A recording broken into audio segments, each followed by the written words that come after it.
Hello and welcome to another episode of Industry Celebrities and TAAEF Room to Grow podcast series. Today, I'm hoping to get Christy to share a little bit about herself and her life in multifamily and maybe some uncovered secrets. I don't know. We'll see. I don't know. We'll see what happens. But anyway, so we'll kick this off. And first off, thank you, Christy, for joining me. You're welcome. Thank you for asking me. I feel honored. Well, you are one that we were all like, yes, she said yes. Yes. So tell listeners a little bit, well, first who you are and who you're with. Sure. Just a little background story. You got it. So my name is Christy Rodriguez. Okay. I am with Judwin Properties. Woo. Recently made a change. Congratulations. Thank you. Super excited to be a part of that group. And yeah, been in the industry since 1997. So grew up in the Houston area. Okay. Actually, yes, go H-Town, go Astros. You and my boyfriend will have so much to talk about. I am in love with the Astros and have been my entire life. Okay, I know. I grew up in LaPorte, actually. Okay, where's that at? It is in a suburb southeast of Houston on the Gulf Coast. Okay. And absolutely have been an Astros fan my entire life. Let me just put that plug out there again. I didn't have a baseball team where I was from. You didn't? No, and my brothers really ruined baseball for me, and that's a whole other day, other conversation, but go ahead. Well, funny story. When I was a kid in school, I was always a go-getter, always wanting to make straight A's, was an honor roll student. And one of the incentives that they gave us was if you make straight A's, you get free Astros tickets. Wow. You got a pair of Astros tickets. So I would strive to make the A honor roll every year so that my dad and I could go to the Astros game. And this was back in the Dome days. Yeah. So it was really cool. Back in the old school color day, like that's the old orange. Yeah. Well, my brothers loved baseball so much. Yeah. That they would play every World Series with this old school game and their baseball cards, to where I hated watching baseball on television. I love the games. I love to go to the games, but I'm ready to leave at like 7th. I want some hot dogs, beer, and I want to go. Yeah. And I only like to watch the World Series. Yeah. That's it. I can't watch it on like regular season games. You're not into all that? No, because they're on television. I'm like, no, I know. I'm gonna baby steps. But anyways, because I never had a team, but my boyfriend loves the Astros. Yeah. So do I. And I'm supporting him. I'm a lifelong fan. So you're true, born, bred Houstonian. Yes. Houstonian. Born and bred Houstonian. Grew up Okay. in LaPorte. Went to high school in LaPorte. Was the drum major of the band, if you can believe that. Super music nerd. Yes. That's awesome. Band nerds. I love band nerds. So well, like that one time in band camp, that movie really made it popular. I know love band, and I encourage everybody to do music. I think music is a great thing. Universal language. So, but that's what you get your showmanship. That's why you can perform and be in front of a crowd. Absolutely. I was a cheerleader. Oh, good. Same thing. So Yeah, absolutely. But yeah, thrive on stage. Yeah. Well, no, I don't thrive on stage. I'm getting there. I'm getting better. But the cheerleading really helped me talk to people and be out there and just stuff. Yeah. I agree. That's great. Okay. Awesome. That's good to know. I never knew that you were in little fun facts. That is fun facts. So how did you end up in the apartment industry? Okay. So funny enough. Okay. I was a music teacher. I taught private lessons when I was in college. Okay. I was teaching private lessons. I was teaching clarinet lessons. Okay. And the students that were showing up didn't really want to be there. Their parents were really making them do it. So, it was one of these things where I was making great money doing it, but I was passionate about it and the passion wasn't the same. Yeah. And my best friend was in the apartment industry. She was a leasing agent and was working on the weekends as a leasing agent and said, listen, we have got an opening at this property. Would love for you to come and join our team. You should come talk to the manager. It's so fun. And I had been visiting her on the weekends because they had these volleyball tournaments and, really nice pools. It was awesome pool. And it seemed like this sense of community. And I thought, I can do that job. That's like super easy. So that's how I got in, if you can believe it. And within 6 months of getting into the industry, I was a property manager. Wow. Because I was driven. Yeah, because that's awesome. There was so 6 much months. opportunity I saw. And I was focused and driven and saw it and just went after it. And so, it's been an awesome career path for me. So what is your title now? So currently I'm the director of multifamily for Judwin Properties. Okay. Where from a leasing person, like what different, I know you said 6 months you're a property manager. So just kind of give me a little bit of like, from property manager to? So I have been everything from a leasing professional. Mhm. I was an assistant manager for a little bit. Mhm. I was a community manager. Mhm. I was a regional director of marketing, and I oversaw the marketing efforts, That's awesome. multi-states, multi-cities Yeah. for a large company. Then I took a break and went to the supplier partner. Thank you, Kimberly. Thank you for we got to evolve and change. We're not machines. We're partners. So I was a supplier partner for a while. Really? I didn't know that about you. I was. Can you say who? Yeah, I was with apartments.com. Oh, that's awesome. Okay. So loved it. Awesome. And then came back as a regional director of operations and did that for a while, and then a director.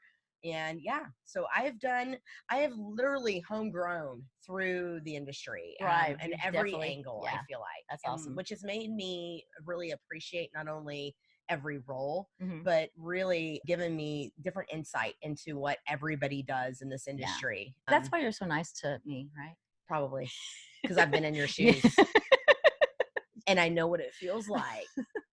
So because you've been in so many different roles, you have empathy and you can relate to those, especially on the supplier side when, you were always so kind. But yeah, so that's awesome that you definitely had that path quickly through the ranks and that you changed it up, try some things. I was really blessed, I think, too, to work with some awesome mentors throughout my awesome. career. Okay. Where I had these open communication, this is what I want for my career. I know that you guys want this from me, but I want this, or, and it was awesome to have those pivotal moments in my life and leaders in my life that really were invested in me. Yeah. And I feel like I have to do the same. You give back. I have to give back. That's awesome. Whether it's just, when I'm out on property talking to the on-site team members, the porter that may not even speak my language, to be honest with you. I mean, unfortunately, I'm not bilingual. I wish I was. Maybe that's on my bucket list. I'm going to learn Spanish. Well, maybe.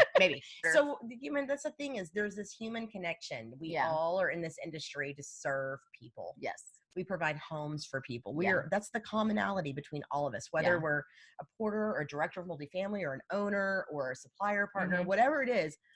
We all provide homes for people in a community. Yeah. And that's a big deal. I know. And, a porter's role in that, or a groundskeeper's role in that, a housekeeper's role in that is huge. It's first line of defense. I'm a double agent, as I've been told by Miss Nicole Block. I'll give her a shout out. I'm a renter. Oh, good. I'm a renter by choice. I like to move a lot. I like that type of change. I never know what's going to, you know what I mean? And 9 times out of 10, I only moved was because I wasn't taken care of. That's right. But when I was taken care of, if the price was right or whatever, I would absolutely stay. Or, obviously if something happened with my job, and I couldn't, I would try to go to that same management company. But I've had great experiences. I've had okay experiences. So yes, the multifamily industry does have so many opportunities, and from the groundskeepers to the porters. So if you can fix stuff, amazing. And maintain it. Yes. And to the leasing staff, to the property manager, all that, it is so amazing. And every touch point definitely makes a difference. Absolutely. For the renter. Absolutely. Speaking from a renter. And there's so many renters now. Yes. It's becoming the choice. Yes, it actually is. People are wanting to lock and leave.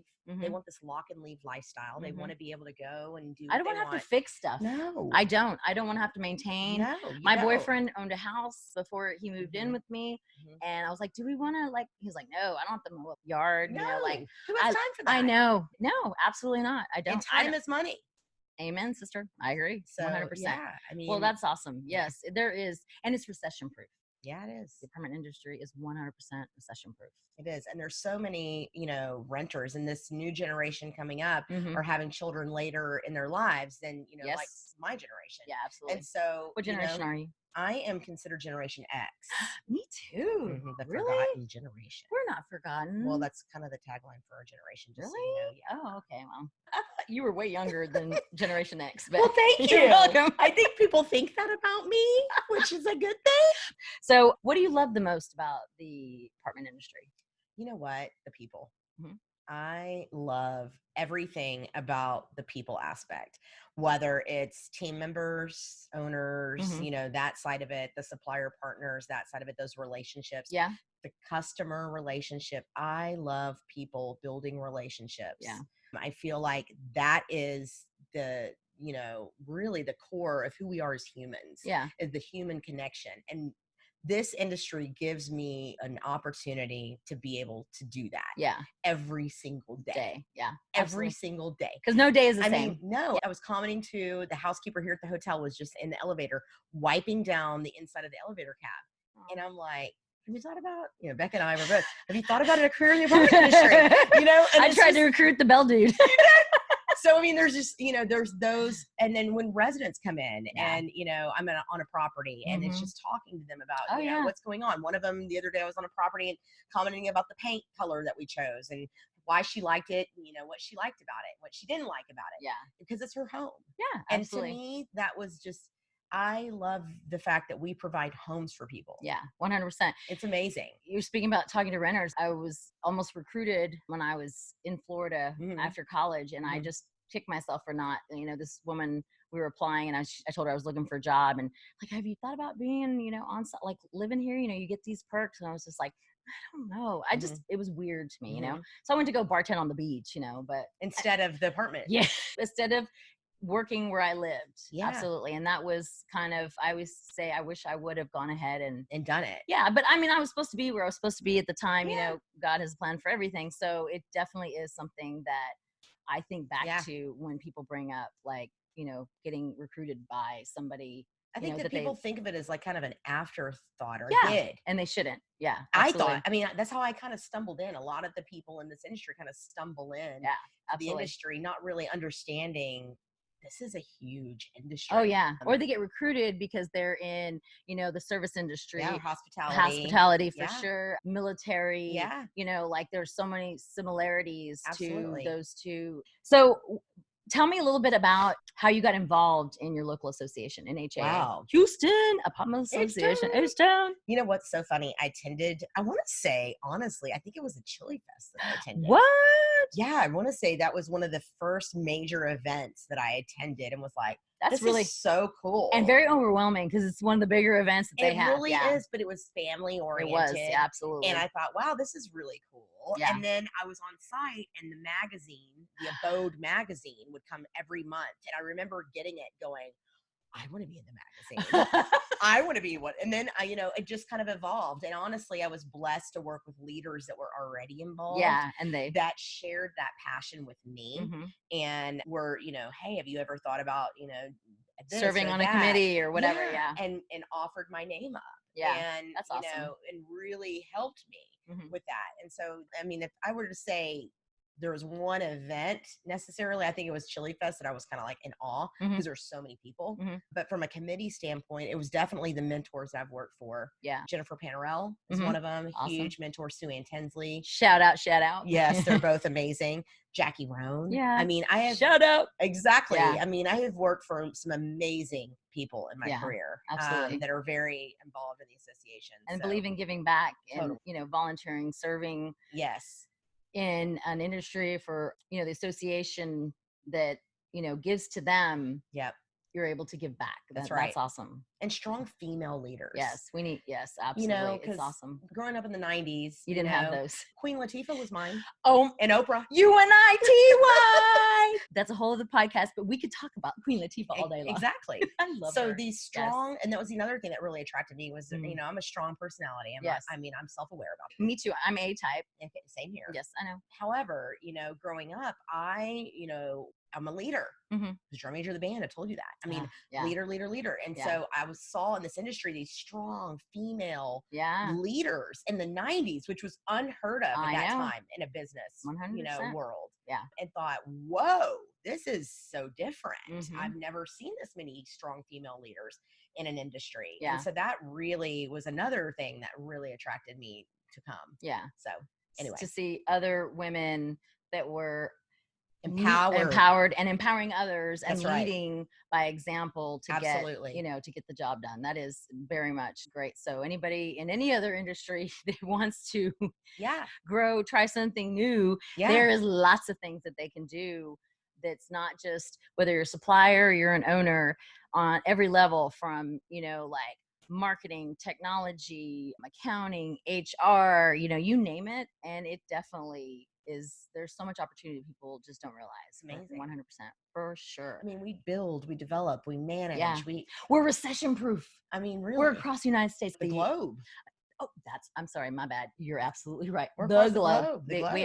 We are. But in the United States, there's so much opportunity where if you are wanting to transfer, to move somewhere else, try something different, all you gotta do is pick up the phone. That's right. Or you go apply and say, hey, I already have this experience. But that's right. But 9 times out of 10, if you pick up the phone, ask somebody to refer you, as long as you have a good reputation, people. That's true.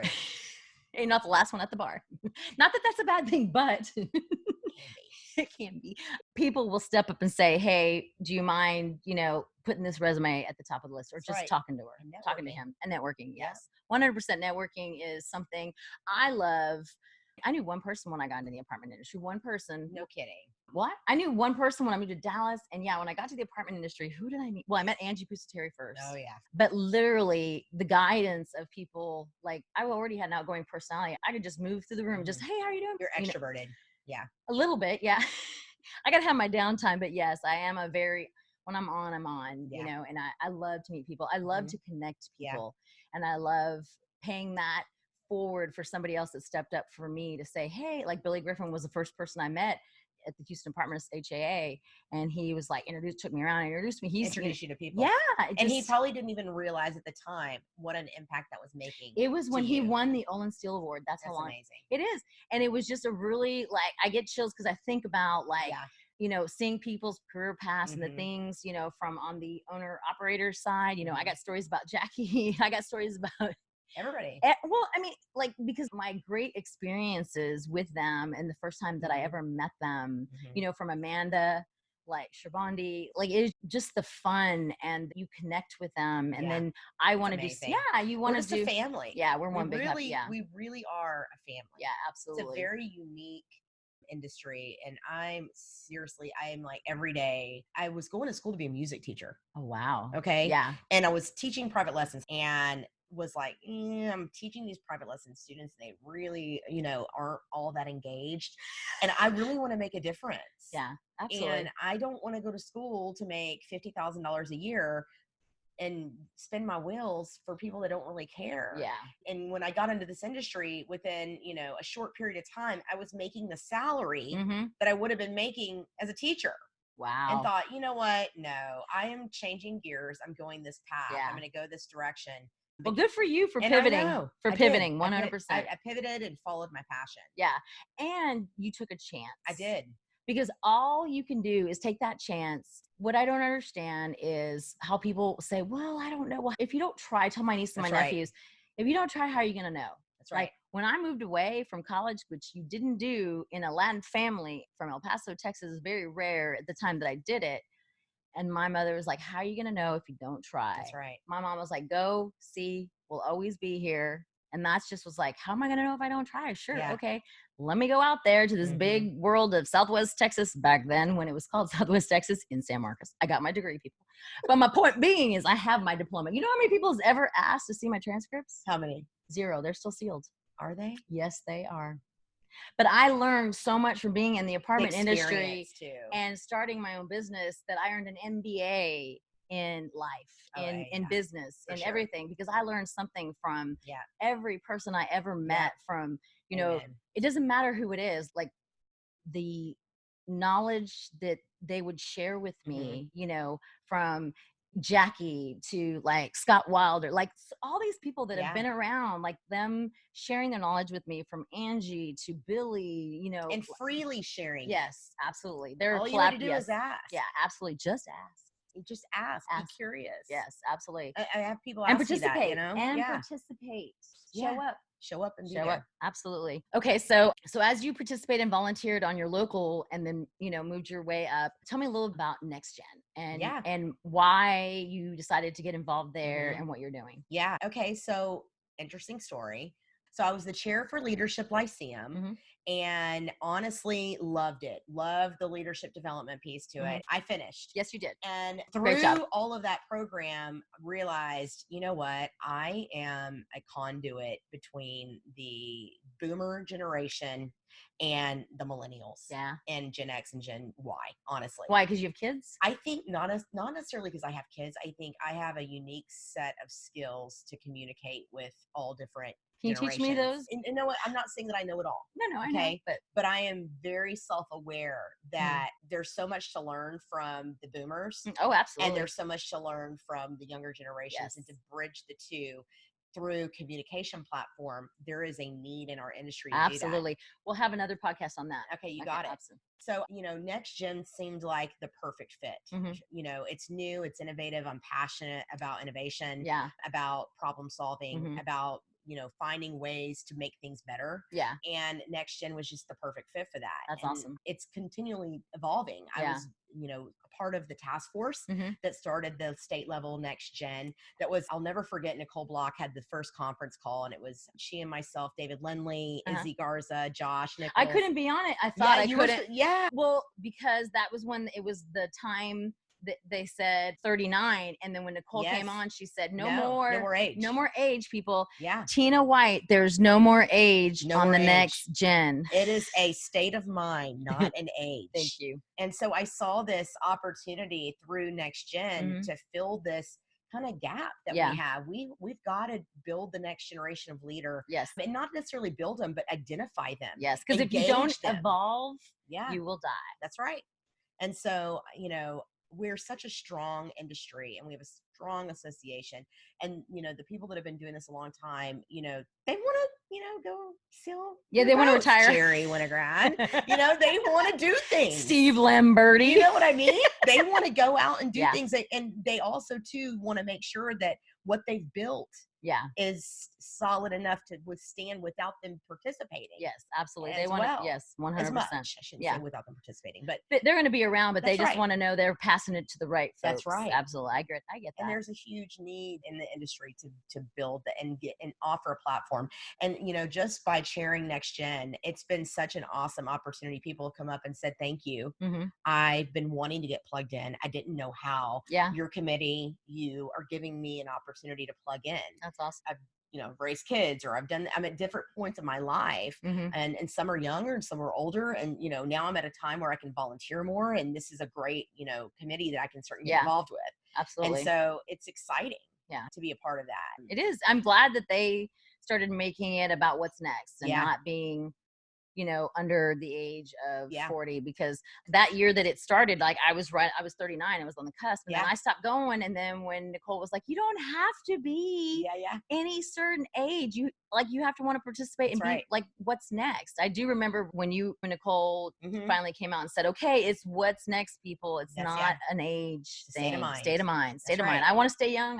And we've got awesome things going on with our committee. I mean, absolutely. And, it's interesting because every time we meet, the attendance is just goes up, growing and growing. And the executive level attendance that's coming to the committee meetings now is growing and growing. And, I believe we are, a catalyst for change. Absolutely. For innovation. I agree. So it's exciting. It is. I loved the speaker y'all had. Joel Zeff. Yes. It was awesome. So cool? It was very cool. Yeah. Well, so the last question is something that you should not struggle with. Okay, you got it. It's easy. Okay. What advice were you given that really changed your outlook on something, or you know what I mean? Like you really learned from, you went, okay. So it's a great question. Or it was an experience. If it wasn't like the advice, maybe it was an experience that you went, okay. Yeah. Two things, because when you said experience, that made me think a different route. Okay. So you can do either one. So I would say the best advice that I was given, honestly, I was a property supervisor in my 20s, my mid 20s. Okay. I was young. Yeah. And the people I was supervising, some of them were double my age. Okay. Okay. And I'm their leader. However, I was very cognizant that they had a lot more experience than I did. Yeah.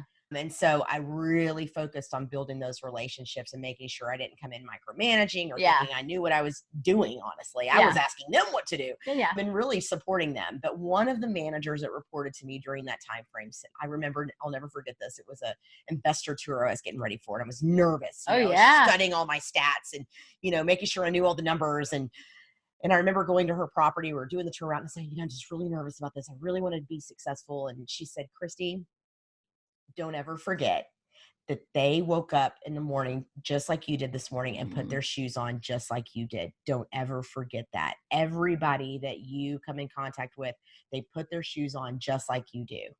That's awesome. And I thought that the stress just left. And I thought, you know what? She's absolutely right. Yep.